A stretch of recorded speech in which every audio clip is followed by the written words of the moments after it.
She's going to need help paying for all this, my daughter-in-law whispered behind me at my husband's funeral, loud enough for 3 rows of guests to hear. I didn't turn around. I didn't correct her. I simply folded my gloved hands over my purse and kept my eyes on the closed casket at the front of the chapel.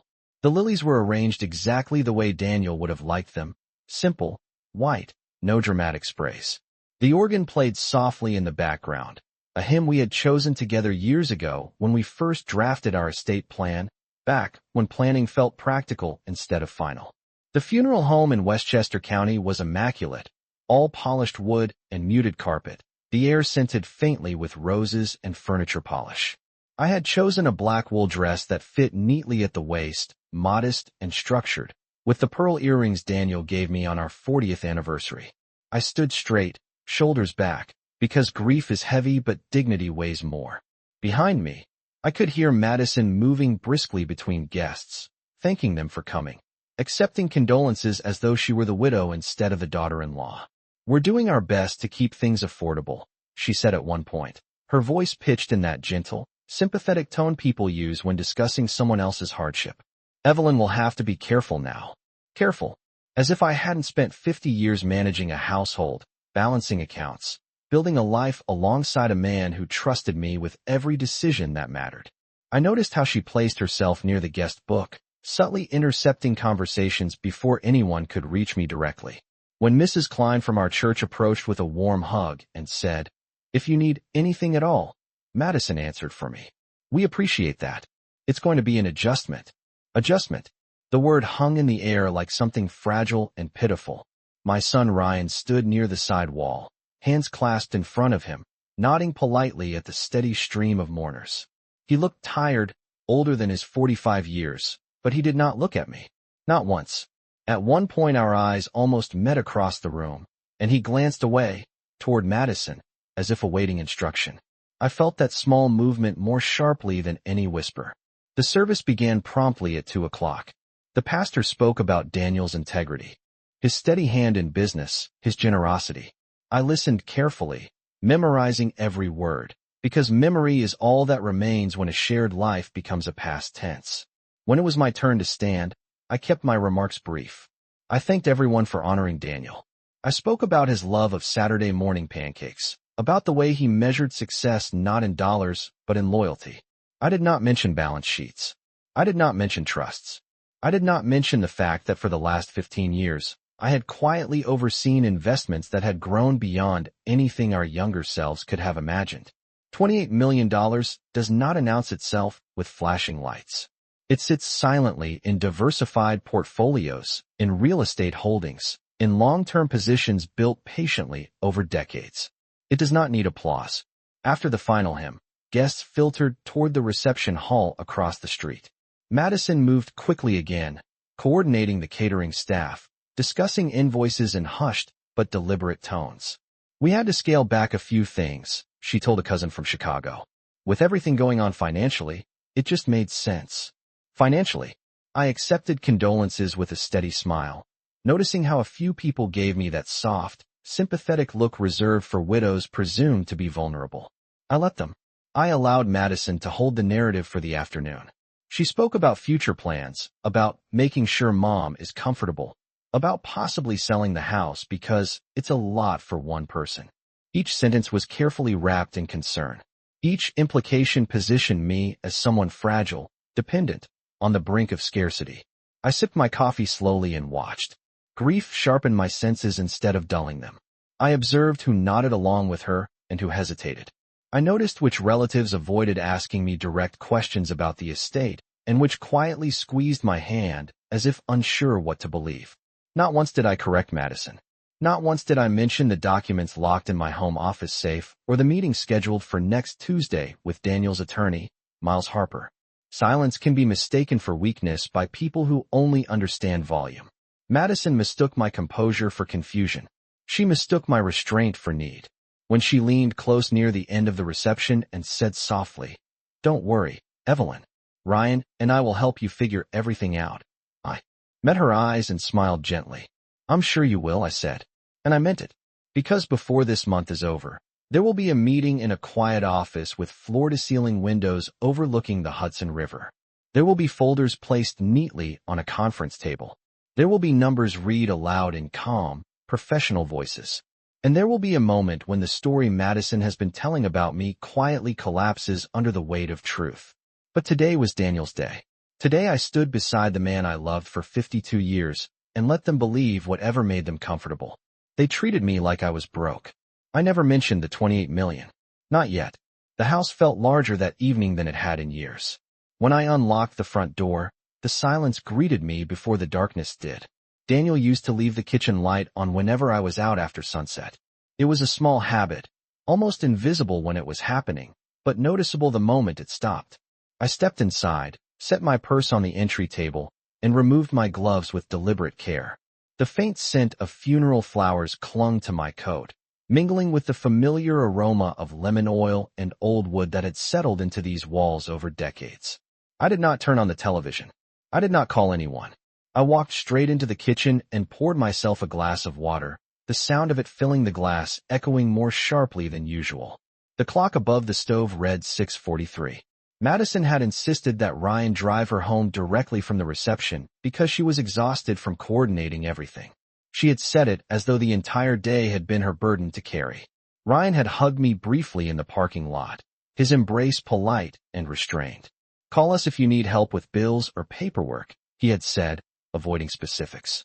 I nodded then, the same way I nodded all afternoon, allowing concern to drape itself over me like a borrowed coat. Now, alone at the kitchen counter, I let the quiet settle without rushing to fill it. Grief does not always arrive as tears.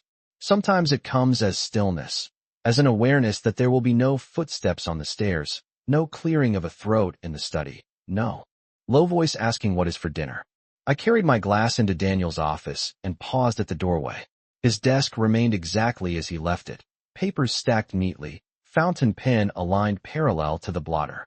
The framed photograph of us in Martha's Vineyard 20 years ago caught the light from the hallway. In that picture, we were sunburned and laughing, unaware that time would move as quickly as it did. I stepped inside and closed the door behind me. The safe was concealed in the built-in cabinet to the left of the bookshelf, hidden in plain sight behind a row of financial binders. I knelt, entered the code without hesitation, and listened to the quiet click as it opened. Inside were organized folders labeled in Daniel's careful handwriting: trust documents, real estate holdings, investment accounts, private equity. Beneath them rested a leather portfolio that contained the most recent consolidated statement. I lifted it out and placed it on the desk. $28 million does not feel different in your hands than $28. It is only paper, only numbers arranged in clean columns. Yet those numbers represent decades of restraint, of decisions made when others chose immediate comfort. Daniel and I had never flaunted our success. We drove sensible cars, took measured vacations, donated quietly to our church and to a scholarship fund in his father's name. We believed wealth should provide security, not spectacle. I opened the portfolio and scanned the familiar figures. Diversified equities, municipal bonds, commercial properties in 3 states, a vineyard investment in Northern California that had matured beautifully over the last 5 years. Everything was structured carefully within the trust, with me as the primary beneficiary and executor. Ryan would inherit in time, under conditions designed to preserve what had been built, conditions that required responsibility. I closed the folder and leaned back in Daniel's chair. Madison had spoken today about scaling back costs, about financial adjustments, about making sure I would not be overwhelmed. She had positioned herself as a guardian of a fragile widow who did not understand the world she inhabited. I wondered when she began crafting that narrative. Perhaps it started the day Daniel allowed her to sit in on a meeting with our accountant, when she realized that numbers carried power. Perhaps she assumed that without him, I would retreat, uncertain and pliable. The thought did not anger me. It clarified things. I rose from the desk, returned the portfolio to the safe, and locked it carefully. Next Tuesday, at 10 in the morning, I would sit across from Miles Harper in his office overlooking the Hudson River.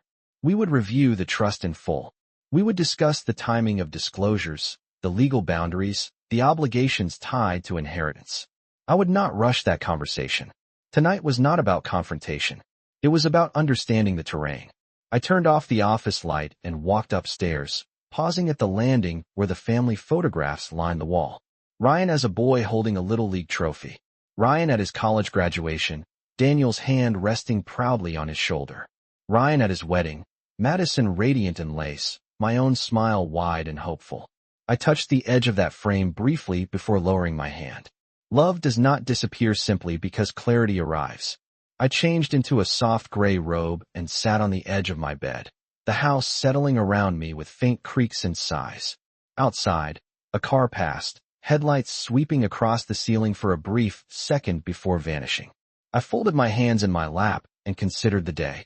They had spoken about me as though I were diminished. They had made plans on my behalf without asking what I wanted. They had mistaken composure for dependence. I lay back against the pillows and closed my eyes, not to sleep, but to think. Silence can be a strategy. Patience can be leverage. And grief, when carried with intention, can sharpen a person rather than break her. Tomorrow, the calls would begin. The gentle suggestions. The careful offers to help me figure things out. I would listen. I would nod. And I would remember every word. The calls began at 8:15 the next morning. I was standing at the kitchen sink, watching a thin line of sunlight stretch across the hardwood floor, when my phone lit up with Madison's name. I let it ring twice before answering, not out of hesitation but out of discipline. "Good morning, Evelyn," she said, her voice carefully softened, as if she were speaking to someone recovering from an illness. "I just wanted to check in and see how you were holding up." I pictured her standing in her pristine white kitchen, coffee mug in hand, already dressed for the day. "I am managing," I replied evenly. "Thank you for asking." There was a pause, brief but deliberate. "Ryan and I were talking last night," she continued.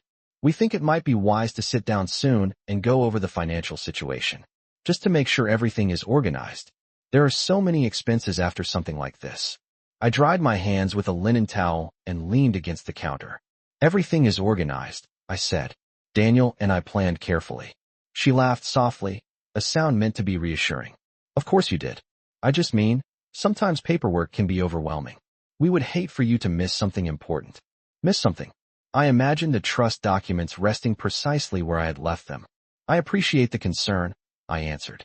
"I have a meeting scheduled with Miles Harper next Tuesday." Her tone shifted almost imperceptibly.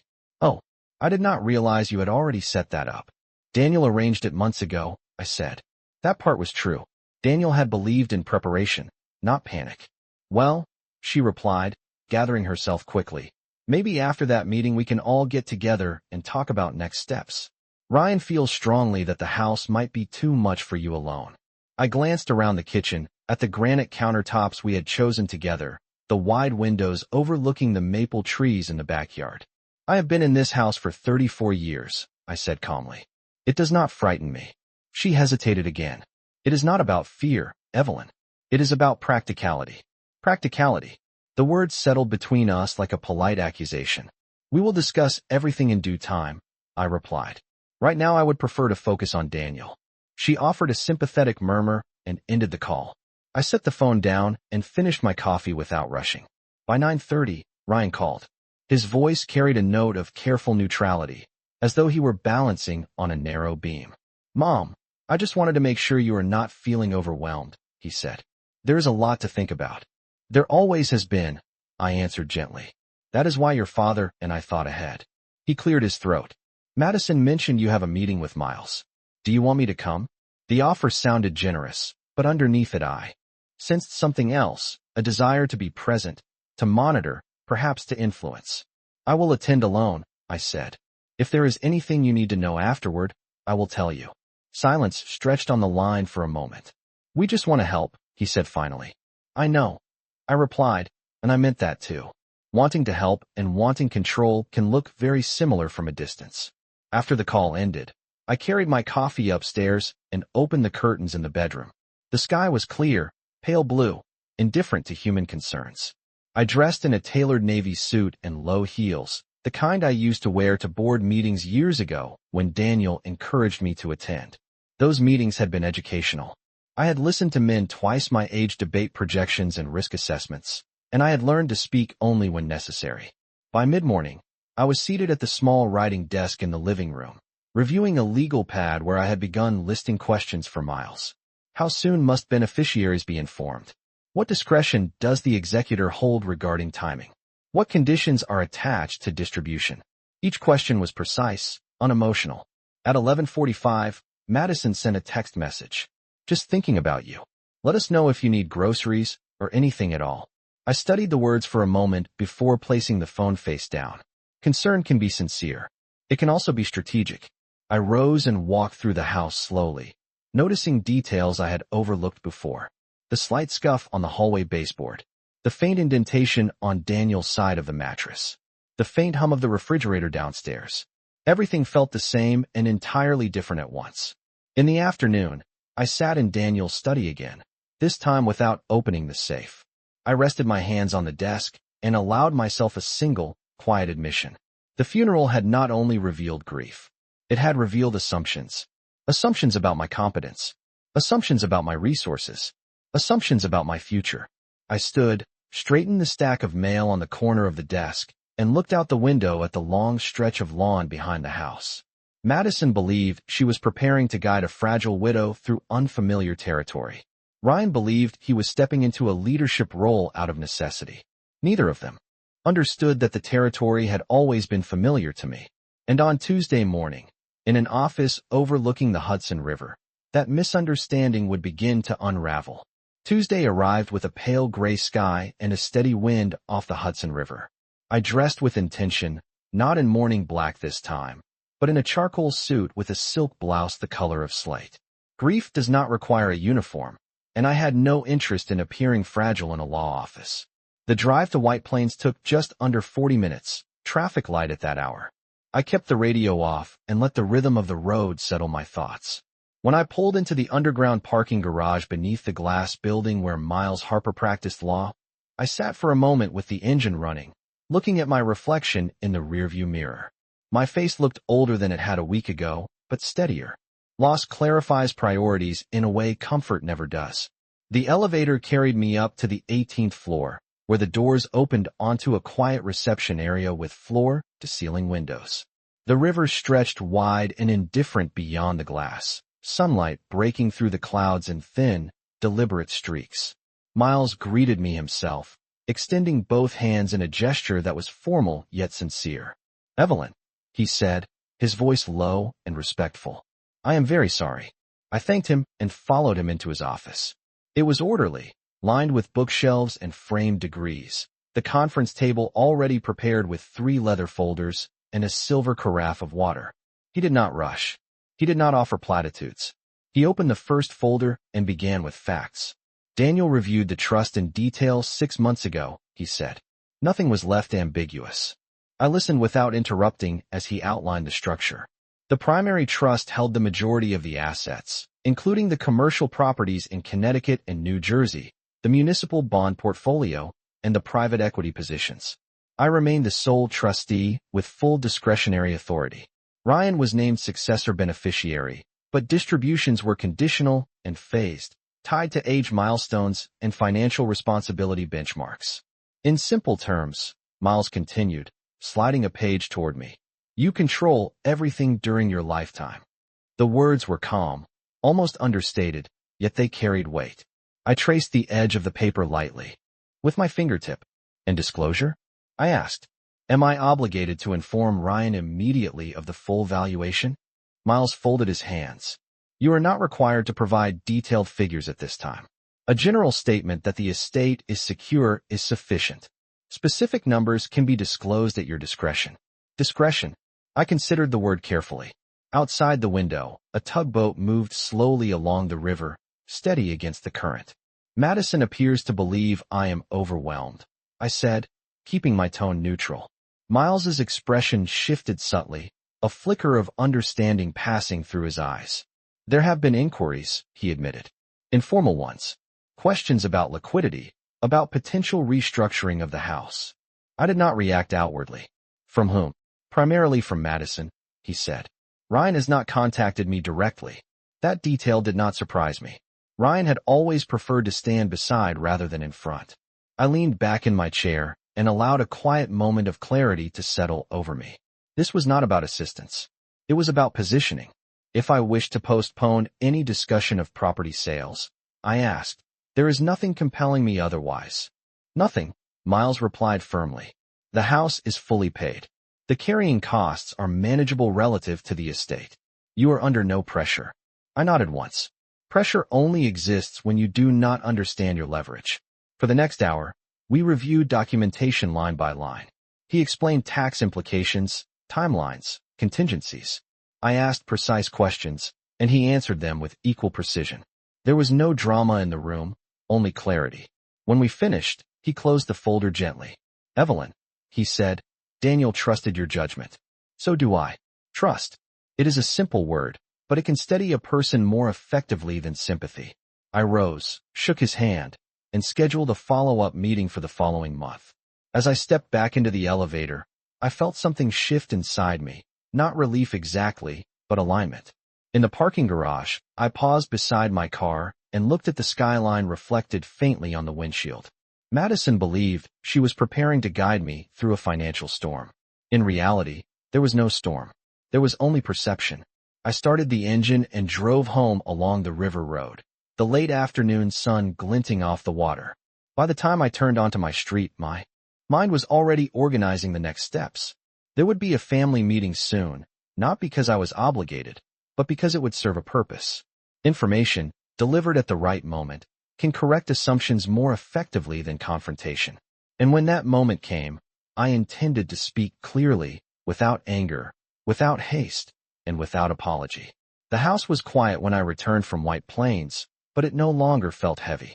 It felt observant, as though the walls themselves were waiting to see what I would do next. I placed my handbag on the console table, removed my heels, and walked slowly into the kitchen. Late afternoon light streamed through the windows, turning the maple trees outside a muted gold. I poured myself a cup of tea and stood at the counter, replaying every word from the meeting with Miles Harper. Control, discretion, authority. They were not dramatic words, but they carried structure. Structure meant stability. At 5:30, my phone rang. Ryan.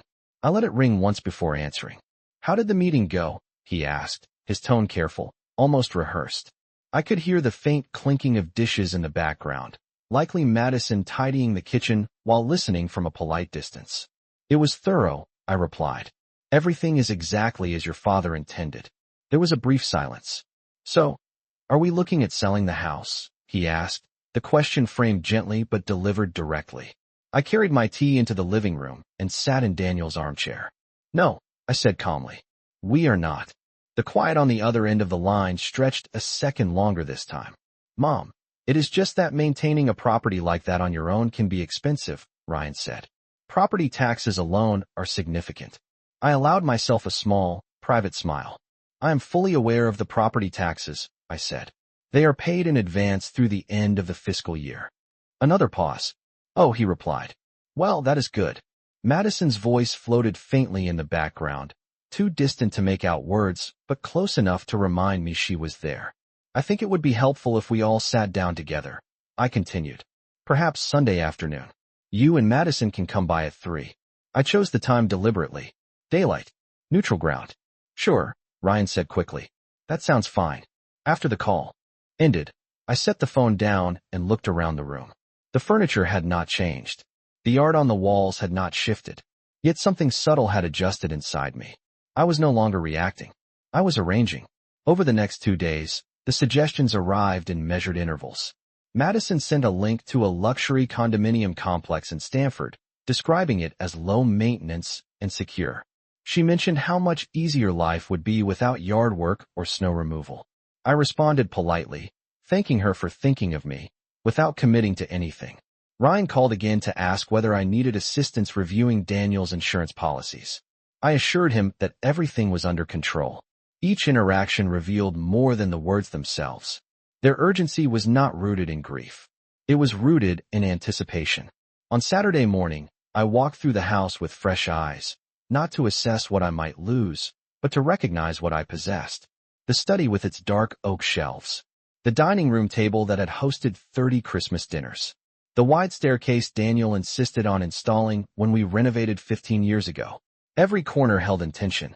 I stopped in front of the hallway mirror, and studied my reflection. I did not see a woman overwhelmed. I saw a woman underestimated. That distinction mattered.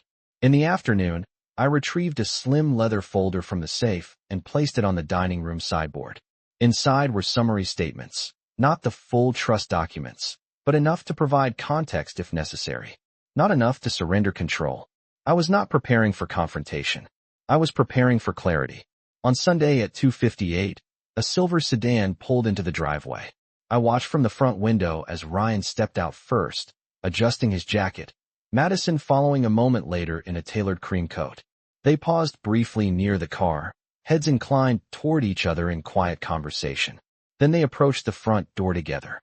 I opened it before they could knock. "Come in," I said evenly. The house smelled faintly of cinnamon from the candles I had lit earlier, not for ambience, but for steadiness.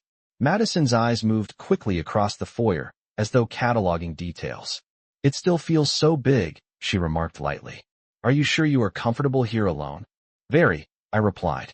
We moved into the living room, and I gestured toward the sofa. Ryan sat first. Madison crossed her legs carefully, hands folded in her lap, posture composed. I remained standing for a moment longer than necessary, allowing silence to settle naturally. Then I took my seat across from them. "I met with Miles," I began. "The estate is structured clearly. There is no immediate financial pressure. The house is secure." Madison inclined her head, offering a sympathetic smile. "That is wonderful news," she said. "We just want what is best for you." I held her gaze, calm and steady. "I know," I replied. And for the first time since the funeral, I felt the shift begin. Not in their understanding yet, but in the balance of the room. They had come prepared to advise. They had not come prepared to listen. Madison smiled first. It was a measured smile, polite and controlled, the kind that appears in holiday photographs. "That is a relief," she said softly. "We were worried you might be facing unexpected liabilities." I folded my hands loosely in my lap and let a few seconds pass before responding. Silence can clarify intentions faster than questions. "There are no liabilities beyond normal maintenance and annual obligations," I said evenly. "Everything is structured properly." Ryan shifted slightly on the sofa. "That is good, Mom. We just want to make sure you are not burdened." Burdened. The word lingered in the air between us. I studied my son's face carefully. He looked sincere, yet uncertain, as though he had rehearsed these lines without fully understanding the script. "I appreciate your concern," I replied, "but I am not overwhelmed. I am informed." Madison crossed one leg over the other, adjusting the cuff of her coat. "It is just that estates can become complicated," she continued. "There are taxes, distribution rules, asset management. It might be wise to consolidate certain holdings." Her tone was careful, but beneath it I heard calculation. Consolidate meant reposition. Reposition meant influence. "Everything has already been reviewed by Miles," I said calmly. "There is no need for consolidation at this time." Madison's smile thinned slightly. "Of course. Still, perhaps Ryan could sit in on the next meeting, just so he understands what he will eventually be responsible for." I held her gaze without blinking. "When the time comes, Ryan will be informed appropriately," I said. "For now, it is my responsibility." Ryan cleared his throat. "Madison is just thinking ahead," he added. "We want to be proactive." I leaned back in my chair and allowed my expression to soften, not in surrender, but in steadiness. "Proactivity is admirable," I said. "Interference is not." The words settled quietly, not sharp, not raised, but unmistakable. Madison's posture stiffened almost imperceptibly. "We would never interfere," she replied quickly. "We are family." I nodded once. "Exactly." For a moment, no one spoke. The ticking of the grandfather clock in the hallway filled the room with a measured rhythm. I let that rhythm anchor me. "There is something else I want to clarify," I continued. "The house will not be sold. It is fully paid for. Its maintenance costs are manageable relative to the estate. There is no financial urgency." Ryan looked surprised.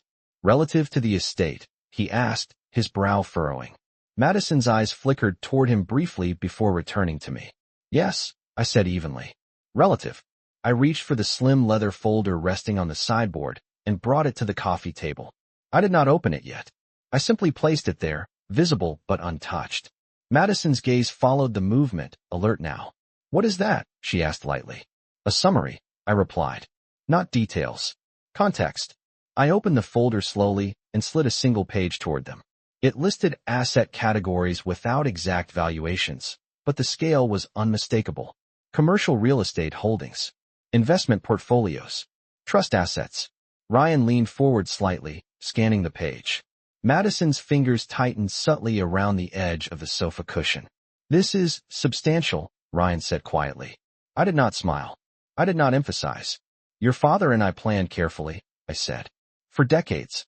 Madison's composure wavered for a fraction of a second before she recovered. "We had no idea," she murmured. "You never mentioned numbers." "I did not see a reason to," I replied.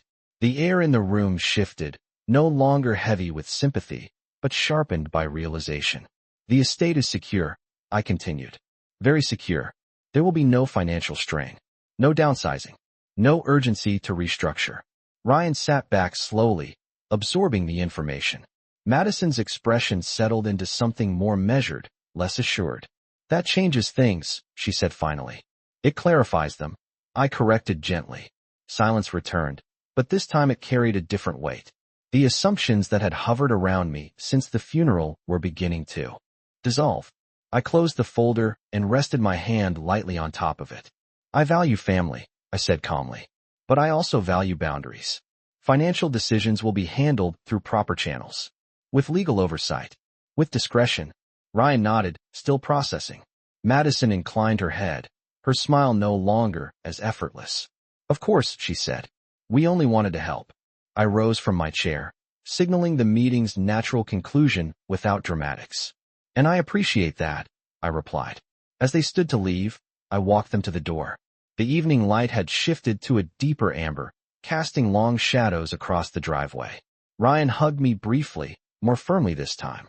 Madison offered a controlled embrace. When the silver sedan pulled away, I closed the door quietly and remained in the foyer for a moment. The house felt different again, not because anything physical had changed, but because the balance had. They had come expecting to guide. They had left reconsidering their footing.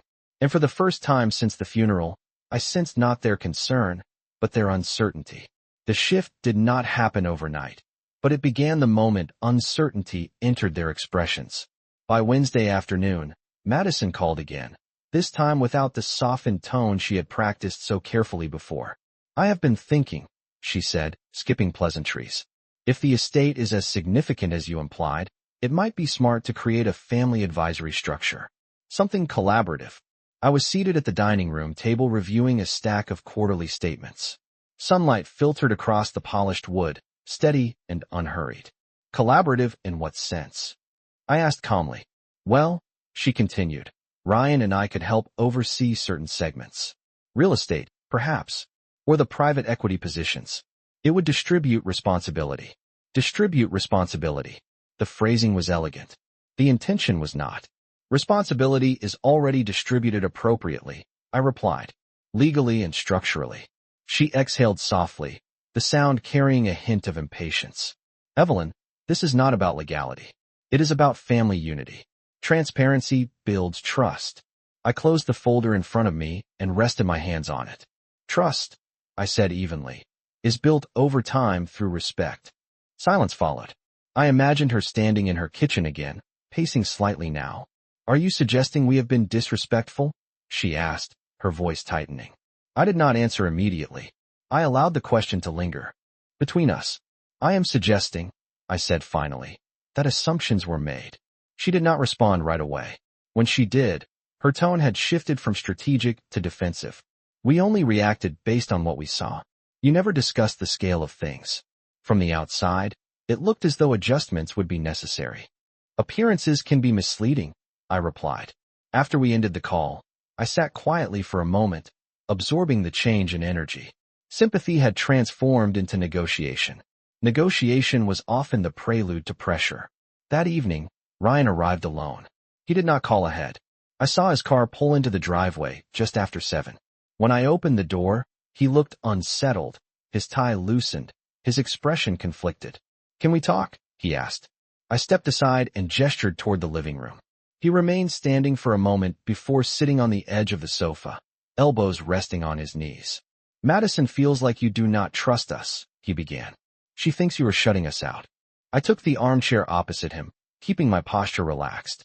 Trust is not measured by access to accounts, I said quietly. It is measured by how people behave when they believe no one is watching.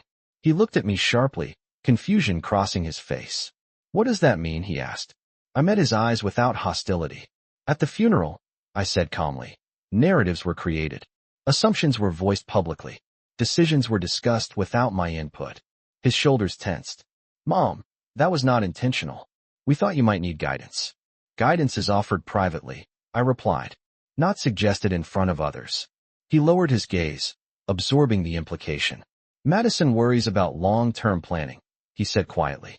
She believes early involvement prevents mistakes. I nodded once. And I believe premature involvement invites them. The room grew still. The grandfather clock marked each passing second with steady precision. So what happens now? Ryan asked finally. Now, I said, everything proceeds exactly as structured. You will be informed when appropriate. Not before. He leaned back slowly, exhaling. She is going to think you are freezing us out, he murmured. Then perhaps she should reconsider why she feels entitled to be included immediately, I replied gently. There was no anger in my voice. Only clarity. Ryan looked around the room, as though seeing it differently. I did not realize how much you and Dad had built, he admitted. You never showed it. We did not build it to display, I said. We built it to protect. He nodded faintly, processing. When he stood to leave, he hesitated near the doorway. I just want us to stay close, he said. Closeness requires understanding, I answered. After he left, I stood in the foyer for several minutes, listening to the quiet hum of the house. Outside, the wind moved softly through the trees. Inside, the air felt steady. The conversations were changing. The tone was sharpening. The difference between assistance and access was becoming visible. And while Madison adjusted her strategy, I adjusted nothing. Because the structure Daniel and I created did not depend on perception. It depended on design. And design does not waver simply because someone grows impatient. By Friday morning, the tone had shifted again. The call stopped sounding concerned and started sounding strategic. Madison did not contact me directly that day. Instead, she sent an email, carefully written, professionally formatted, outlining what she described as a proposed family asset alignment discussion. I read it slowly at the breakfast table while the coffee cooled beside my hand. She used phrases like long-term vision, generational continuity, collaborative stewardship. Each sentence was polished. Each paragraph implied urgency. I did not respond immediately. Urgency is often manufactured by those who benefit from speed. That afternoon, I walked through the backyard, the crisp autumn air brushing lightly against my face. The maple leaves had begun to turn deeper shades of amber and red. Daniel used to rake them into neat piles, insisting the yard reflect order even when the seasons changed. I paused near the stone bench we installed the year Ryan left for college. I remembered standing in this same yard, telling Daniel that wealth was never the goal. Security was. Stability was. Freedom from dependence was. The $28 million sitting quietly within the trust had never been about power. It had been about protection. Protection for the house. Protection for me. Protection for Ryan when he was ready to handle it responsibly. That distinction mattered. Madison saw numbers. Daniel and I saw insulation from chaos. On Saturday afternoon, Ryan called again. His voice sounded tired. Mom, Madison feels like you are keeping us at arm's length, he said. I sat at the kitchen island, sunlight glinting off the granite countertop. I am keeping financial authority where it belongs, I replied evenly. There is a difference. He hesitated. She thinks you do not trust her. I allowed a measured pause. Trust grows through conduct, I said, not through insistence. Silence filled the line for several seconds. She is worried you might change the structure, he said finally. There it was. Not concern about my comfort. Not concern about taxes. Concern about structure. The structure was designed intentionally, I replied. It will not change impulsively. I did not mention that I had already discussed with Miles the legal flexibility I retained. I did not mention that beneficiary provisions could be amended if necessary. Information, once spoken, cannot be retrieved. Are you angry? Ryan asked quietly. I considered the question carefully. No, I said. I am observant. That seemed to unsettle him more than anger would have. After the call ended, I returned to Daniel's study and sat at his desk. I opened the leather portfolio and looked again at the summary figures. $28 million. A number that could distort perception if handled carelessly. I realized then that my silence had served two purposes. It had preserved dignity during the funeral, and it had revealed character afterward. When people believe you are diminished, they show you who they are. When they believe you are powerful, they adjust their behavior. Neither reaction is entirely honest. I closed the folder and rested my palm lightly against its cover. I did not intend to use wealth as a weapon. I intended to use it as a boundary. On Sunday morning, before church, Madison sent another message. She suggested bringing in a private financial advisor of her choosing to modernize oversight. I read the message twice before setting the phone down. Modernize oversight. The phrase sounded progressive, almost visionary. Yet beneath it was the same impulse that had hovered since the funeral. Access. I dressed for church in a navy wool coat and pearl earrings, the same ones Daniel admired years ago. As I drove toward the white steeple rising against the pale sky, I felt an unexpected calm. The narrative was no longer theirs to shape alone. They were adjusting to new information. They were recalibrating expectations. And I was watching carefully. Wealth does not create character. It reveals how others respond to it. The next step would require precision. Not confrontation. Not accusation. Precision. Because when structure is tested, the response must be deliberate. And I had no intention of moving hastily simply because someone else felt impatient. On Monday morning, I called Miles Harper and asked him to prepare one additional document. Not an amendment. Not a revision. A clarification. By Wednesday afternoon, Ryan and Madison were seated across from me once again, this time not in my living room, but in Miles's conference room overlooking the Hudson River. I chose the location deliberately. Neutral space shifts tone. The glass walls reflected the late afternoon sun, casting long bands of light across the polished table. Madison sat upright, composed, a leather portfolio resting neatly in front of her as though she were attending a board meeting. Ryan appeared less certain, his hands folded loosely, eyes moving between me and Miles. I did not rush the beginning.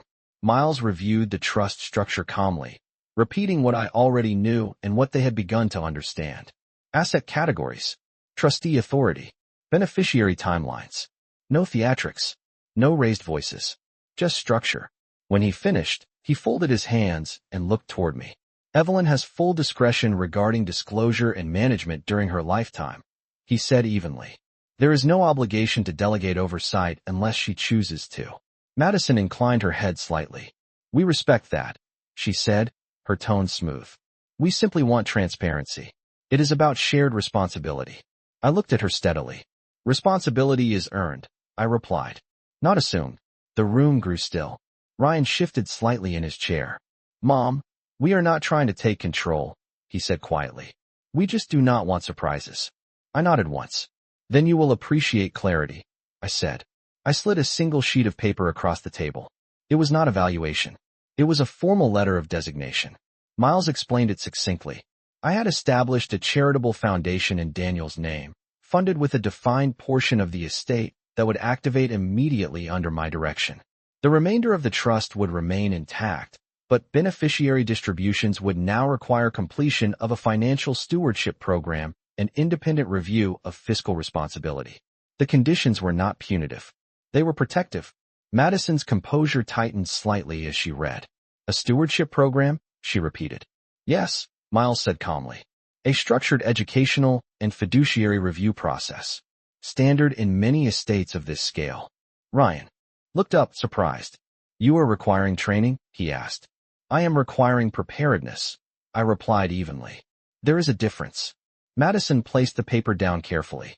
You do not trust us, she said again, this time without disguise. I met her gaze without hostility. I trust patterns, I said. Patterns reveal priorities. The silence that followed was not tense. It was revealing. The assumptions formed at the funeral had matured into expectations. Those expectations were now being recalibrated. This feels unnecessary, Madison said finally. We are family. Which is precisely why it is necessary, I answered. Family deserves stability, not entitlement. Ryan leaned back slowly, absorbing the weight of what was unfolding. So nothing changes immediately? He asked. Correct, Miles replied. The structure remains secure. Evelyn retains full authority. I folded my hands on the table. There will be no rushed decisions. No consolidation. No external advisors selected without my consent. If involvement is desired in the future, it will follow preparation, not pressure. Madison's eyes shifted briefly toward the windows, then back to me. For the first time since Daniel's funeral, she did not appear certain of her footing. The room felt balanced again. Not because of the numbers, because of the boundaries. When the meeting concluded, Ryan stood first. I did not realize how much thought you and Dad put into this, he said quietly. We put decades into it, I replied. Madison gathered her portfolio, her movements precise. We will review the program details, she said, her tone controlled but restrained. Of course, I answered gently. Outside, the river moved steadily under the late afternoon sun, unchanged by conversations taking place above it. As we stepped into the hallway, Ryan hesitated beside me. Are we still close? He asked quietly. I looked at him for a long moment. Closeness requires respect, I said softly. Respect requires understanding. He nodded, thoughtful now rather than defensive. When they left, I remained for a moment near the window, watching the current move below. $28 million had never been the point. The point was structure. The point was dignity. The point was ensuring that what Daniel and I built would not be steered by impatience or assumption. I did not need to raise my voice. I did not need to threaten or accuse. I only needed to define the terms clearly. And once defined, they stood firm.